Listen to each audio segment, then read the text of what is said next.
అంటే మీరు మీ ఇంట్లో ఉన్న కంఫర్ట్ వదిలేయాలి. మీ అమ్మ నాన్న దగ్గర ఏమైనా కంఫర్ట్ దొరుకుతుంది అంటే వదిలేయాలి. మన ఎస్ఐ గారు ఉన్నారు, ఈ సంజయ్, ఏం నిజామాబాద్ నుంచి ఒకటి ఇక్కడ వచ్చి పని చేస్తున్నారు. ఇతన్ గురుస్వామి ఉన్నారు, ఇతను వరంగల్ నుంచి ఇక్కడ వచ్చి పని చేస్తున్నారు. మన డిఎస్పి గారు ఉన్నారు, ఇతను సిరిసిల్ల నుంచి ఇక్కడ వచ్చి పని చేస్తున్నారు. సో మీరు మీ కంఫర్ట్ వదిలేస్తే మంచి మనకి ప్రోగ్రెస్ ఉంటుంది. నేను క్యాంప్ ఏర్పాటు చేస్తాను, మీ అందరితో రిక్వెస్ట్ మ్యాక్సిమం మీరు పాల్గొండి.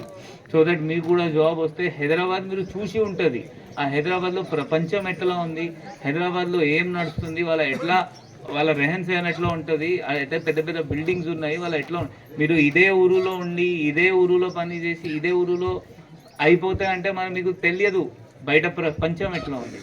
సో దయచేసి మీ పేరెంట్స్తో కూడా రిక్వెస్ట్, వచ్చినప్పుడు మీ పిల్లలకి వదిలేయాలి, వాళ్ళు పంపాలి జాబ్స్ కోసం. సో దట్ వాళ్ళు ఒక్కడు వచ్చి పోయి పని చేస్తారు.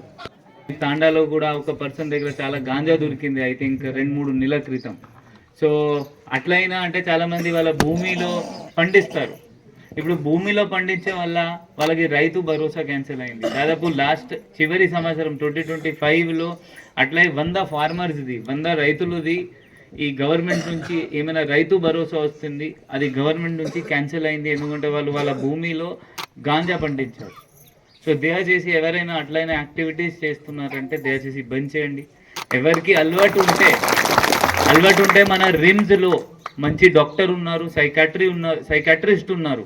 అతని పని అది. ఎవరైనా ఏమైనా అలవాటు పడినాయి అంటే అతను అది వాళ్ళకి మాట్లాడి మందు ఇచ్చి ఆ అలవాటు తీసేస్తారు. అట్లా కూడా డాక్టర్స్ ఉంటారు.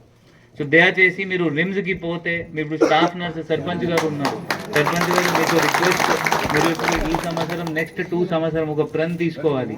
మీ ఊరుకి చుట్టుపక్కల ఊరుకి మీరు గాంజా రహిత చేయాలి అంటే దానికి మనం అందరు పని చేయాలి. మాత్రమే పోలీస్ వాళ్ళు చేసి పట్టుకొని కేసు చేయడం అది కూడా తప్పు.